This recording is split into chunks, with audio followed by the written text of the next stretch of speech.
दादू साहब जी ने परमात्मा कबीर जी की महिमा किस प्रकार कलम तोड़ सुनाई है, वो सुनाते हैं आपको थोड़ी सी। परमात्मा ने, दादू साहब ने कहा है, जो जो शरण कबीर के तिरगे अंत अपारे, दादू गुण के कहूँ कहत न लागे कहत न पावे पारे। जो जो शरण कबीर के वो तिरगे अंत अपारे, दादू गुण की कहूँ कहत न आवे पार।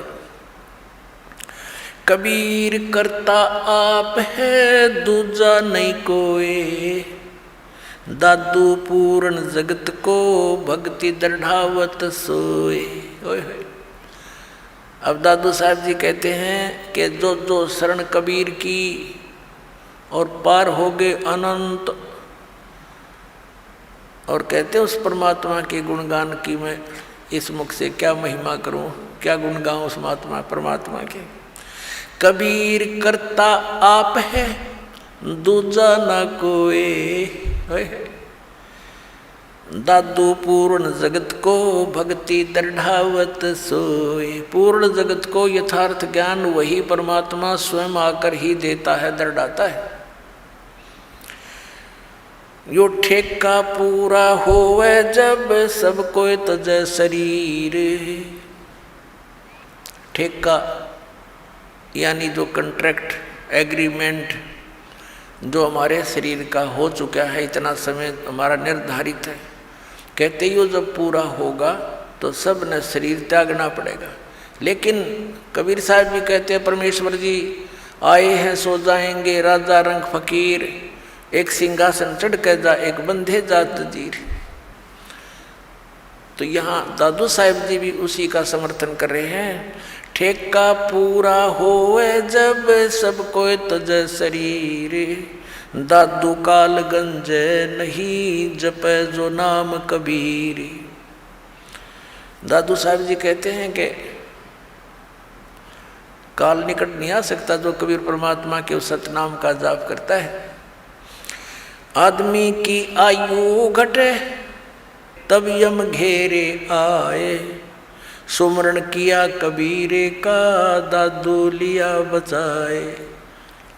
और परमात्मा ने वो सारे यम के दूत दिखाए, सब बहुत कुछ लीला दिखाई अपनी, कि दादू साहब को अकेला छोड़ दिया रास्ते में। यम के दूत चारों तरफ से आगे भी कौन आ गया, यूँ हम लेने भी ना गए, मरेंगे, हमारी खिंचाई होएगी, पकड़ो इसको पकड़ो, ये कैसे है कौन है। तो उस समय दादू साहब जी ने परमात्मा को याद किया। उसी समय कबीर साहब प्रकट हो गए। बेटा कितना गया था तो पीछे वो नज़ारे देखने लग गया। तो एकदम भाग्य यम के दूत ने एक दूसरे के ऊपर का पड़ते जा, इतनी दूर तक स्पीड तो भाग्य गणे थे। तो परमात्मा कहते हैं, तो परमात्मा ने बताया कि बेटा जब भक्तिहीन प्राणी शरीर छोड़कर जाता है ये यम के दूत घेर लेते हैं, और जैसे तूने मुझे याद किया ऐसे इस नाम का जाप कोई और कर लेगा ना, भगत तो वही करेगा जो पहले से प्रैक्टिस कर रहा होगा, उसी के मुख से ये परमात्मा का नाम निकलेगा। तो फिर यम के दूत निकट नहीं आ सकते। उसी को फिर अपने अनुभव को दादू साहब जी बता रहे हैं। आदमी की आयु घटे तब यम घेरे आए, सुमरण किया कबीर का दादू लिया बचाए। मेट दिया अपराध सब पाप माफ कर दिए मुझदास के। दादू साहब जी कह रहे हैं, मेट दिया अपराध सब आए मिले छन माही, दादू संग ले चले वो कबीर चरण की छाही। सेवक देव निज चरण का दादू अपना जाने, बरंगी सत कबीर ने कीन्या आप समाने। अब क्या बता रहे हैं दादू साहब जी कि मेरे सारे अवगुण माफ कर दिए भगवान ने, और एक सेकंड के अंदर मेरे पास उपलब्ध हुए और अपने साथ ले चले बालिक मुझको। और कहते हैं, हे दाता मुझे अपने चरणों का, अपने चरण रज का दास समझना, सेवक देव निज चरण का। हे देव, हे भगवान, हे परमेश्वर, यो सेवक आपके चरणों का नौकर है, धूल है, निज सेवक है, और इसको अपना जान मेरे दाता।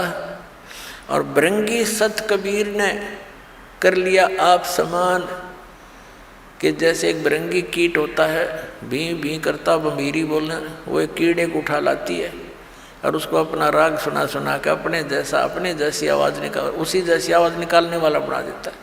तो पूरा परमात्मा ने जिसको भी ये ज्ञान दिया वो उस परमात्मा के गुण गाने लग गए अपने आप ही। तो पुण्यात्मा यही स्थिति आपकी और दास की हुई है। जब से ये ज्ञान ग्रहण हुआ, ये ज्ञान समझ में आया है, तो हम भी भृंगी बन गए, ना जाने सब न बता दें, किस किस ने सुना दें, और भृंगी से फिर और भी भृंगी बन गए। आप भी सभी भगवान के बच्चे ज्ञान से परिचित हुए, औरों को सुनाने लगे। दादू अंतर्गत सदा छन छन सुमरण ध्यान, वारू नाम कबीर पर पल पल मेरे प्राण।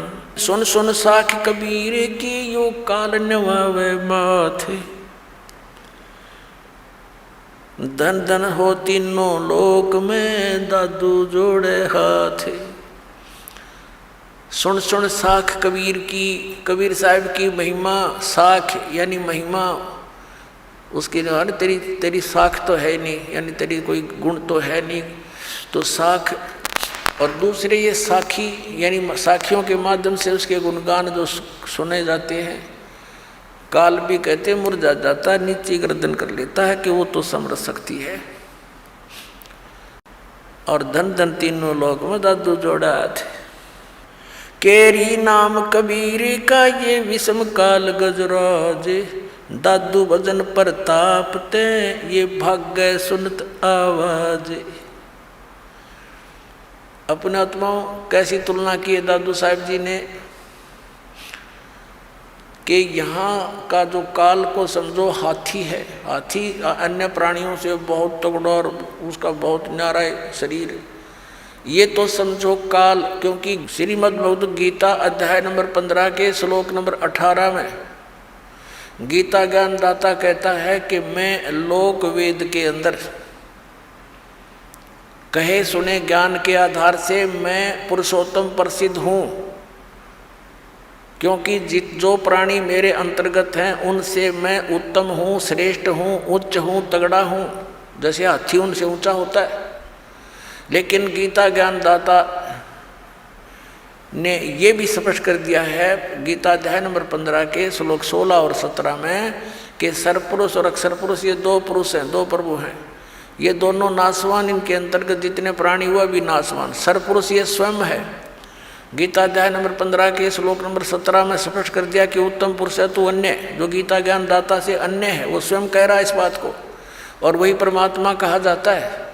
यह लोक चरण में अवश्य विवर्ती अवैश्वर है, जो तीनों लोकों में प्रवेश करके सबका धारण पोषण करता है, वो है अविनाशी परमात्मा। तो यहाँ 15वें अध्याय के 18वें श्लोक में गीता ज्ञान दाता सिर्फ इतना कह रहा है कि मेरे इस 21 ब्रह्मांड में जितने प्राणी मेरे अंतर्गत हैं उनसे मैं सुप्रीम हूँ बस। लेकिन आई एम नॉट पुरुषोत्तम। पुरुषोत्तम तो बता दिया 15वें अध्याय के 17वें श्लोक में। तो यहाँ कहता है जितने मेरे अंतर्गत जितने प्राणी हैं वो चाहे स्थूल शरीर में है चाहे वो जीवात्मा है, उनसे मैं उत्तम हूँ, इसलिए मैं पुरुषोत्तम प्रसिद्ध हूँ लोक वेद में। वास्तविकता तो बता दिया कोई और है। केरी नाम कबीर का और विषम काल गजराज, दादू भजन प्रताप से ये भाग्य सुनत आवाज। क्या बताना चाहे दादू साहब जी ने कि इसने काल को तो समझ लो गजराज, हाथियों का राजा, यानी उनसे सब हाथियों से सबसे तगड़ा वो उनका राजा होता है, ये नियम है। और केरी नाम कबीर का, बब्बर शेर समझ लो कबीर परमात्मा का यो सतनाम। और दादू भजन प्रताप से ये सुनते भाग्य आवाज गाज। जैसे हाथी कहीं जंगल में हो और शेर दहाड़ मार दे और वो निकट सी दिखती हो कि तो आवाज एक निकट आ लिया, हाथी लीद कर देता है और भाग लेता है, छोड़कर उस स्थान को दूर भागने की चेष्टा करता है। तो क्या बताना चाहे दादू साहब जी ने कि ये काल भी कोई छोटा मोटा जानवर नहीं है, कोई छोटी शक्ति नहीं। 10,000 भुजा का मालिक है ये, 1000 भुजा का, 1000 कला का। और ब्रह्मा विष्णु महेश जी इसके पुत्र हैं, वह केवल 16 कला के और 4 भुजा के हैं। लेकिन उस परमात्मा के सामने जो असंख्य भुजा, असंख्य कला का, असंख्य शक्ति का मालिक है, उसके सामने ये ऐसे भागता है जैसे शेर की दहाड़ सुनकर हाथी लीद करके भाग लेता है। केरी नाम कबीर का विखम काल गजराज, दादू भजन प्रताप ते भाग्य सुनत आवाज। पल एक नाम कबीर का दादू मन चितलाए, हाथी के असवार को स्वान काल नहीं खावे। अब देखो कैसी उपमा दी है मालिक की शरण में आए प्राणी को, कि जैसे हाथी। अब हाथी की दूसरी उपमात्मक तरीके से कैसे बताया है कि जो कबीर परमेश्वर जी की शरण में आ गया,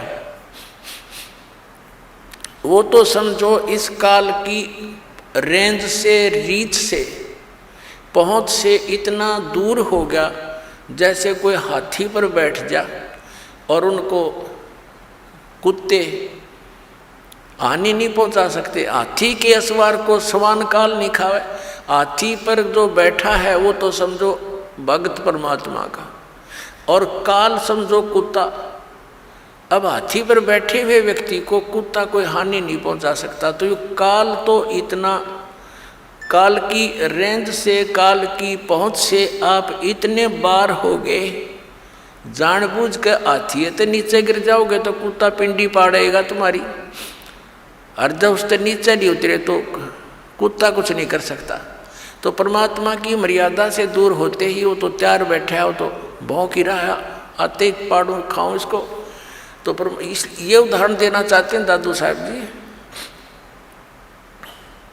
पल एक नाम कबीरी का दादू मन चितलाए, अस्थि के असवार को ये स्वान काल नहीं खावे। सुमरत नाम कबीर की ये कटे काल की पीरे, दादू दिन दिन ऊंचा हो फिर परमानंद सुख सीरे। सुमरत नाम कबीर का, जो परमात्मा ने सही नाम हमें बताया है, उसका जाप करने से कटे काल की पीड़, ये काल जो आपको दुख दे रहा है, ये कर्मों से, ये पाप कर्मों से, ये फिर नष्ट हो जाएंगे। पाप परमात्मा कहते हैं कर्म ब्रह्मंड के मैं पल में कर हूँ नेस, यानी क्रोस मार दूँ पे सब पे, अर्जिन हमारी दो ही दी सो करो हमारे पेश, तुम अकाउंट भी ना लेना। दादू नाम कबीर की जो कोई लेवे ओटे, तिनको कभू लागे नहीं ये काल वज्र की चोटे। अपने आत्मा इतने समर्थ की शरण मिल गई हमारे को, और ये इतने गवाह भगवान के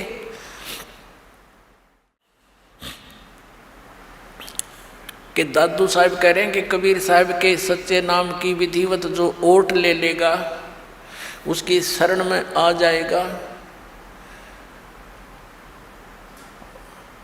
उनको कबू लागे नहीं ये काल वज्र की चोट। ये काल जैसे आप देखते हो दुर्घटना में, जब तक आपका नाम ठीक है, कनेक्शन जुड़ा है, तो आपको शरण है, आपको प्रोटेक्शन है परमात्मा की, कवच आपके ऊपर है, काल का कोई अटैक नहीं लगेगा, कोई कर्म का दंड आप पर असर नहीं करेगा। जैसे आप देखते हो कि दुर्घटना में परिवार नाश हो जाते हैं, ये कभी नहीं हो सकता इस मालिक की शरण में आने वाले को, लेकिन रहना पड़ेगा मर्यादा में। अब देखो कैसी तुलना करते हैं परमात्मा की। दादू नाम कबीर की जय कोई लेवे ओटे, तिनको कबू लाग नहीं ये काल वज्र की चोटे। काल का वज्र, ये परमाणु भी, मिसाइल भी निष्क्रिय हो जाएगी जो काल छोड़ता ऊपर तक।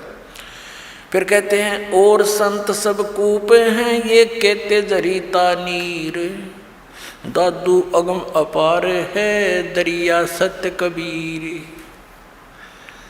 दादू साहब जी कैसी बढ़िया तुलना करते। और संत सब कूप हैं, जैसे छोटे मोटे संत हैं, कोई जिन देवताओं को तुम पूजते हो, ये तो ऐसे समझ लो कोई तो कुएं का जल है, कोई जरीता नीर, कोई छोटा मोटा झरना कुछ क्षेत्र में काम कर रहा है। और दादू अगम अपार है ये दरिया सत कबीर। दरिया परमात्मा को तो दरिया जानो, और दरियाओं में भी उत्तम जल वाली दरिया, वो कभी उसका जल समाप्त ही नहीं होता। और अन्य जो छोटे मोटे चमत्कार अन्य भी बता देते हैं, वहाँ से मुझे ये लाभ हो गया, वहाँ से ये लाभ हो गया कहते। और संत सब कूप हैं, कुएं हैं, वो केवल जल ही ग्रहण करा सकते हैं, खेत सिंचाई में काम नहीं दे सकते। फिर पानी से काम चले, खेती भी करनी पड़ेगी, उसकी भी आवश्यकता पूर्ति हो, तभी जीवन पूरा सफल हो। तो यहाँ कहते हैं और संत सब कूप हैं, कहते जरीता नीर, झरने से हैं, छोटे मोटे काम चला रहे हैं। और दादू अगम अपार है यह दरिया सत कबीर, यानी यहाँ भी आपने सुखी रखेगा जैसा यहाँ का सुख है, और फिर सतलोक लेके जाएगा, सारे काम सारेगा।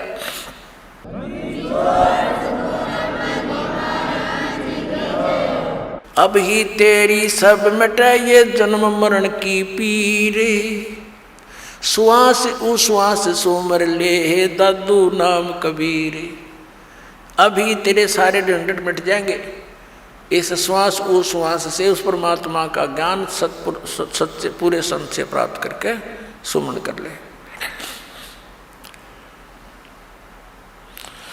दादू नाम कबीर का ये सुन के कपे काले, नाम भरोसे नर चले तो हो न वाका वाले।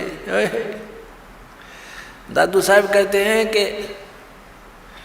दादू नाम कबीर का, अरे सुनते कापे काल, ये 21 ब्रह्मांड का स्वामी सरपुरुष, ये सारा कांप जाता मालिक का नाम लेते ही, इसका छाती धड़कन लग जाए नू। और कहते नाम भरोसे नर चले, नाम का आधार बनाकर चले संसार अपने जीवन रूपी सफर में, तो हो न वाका बाल, उसका कुछ नहीं बिगड़ सकता, सच्ची श्रद्धा से लगा रहे। जिन मोह को निज नाम दिया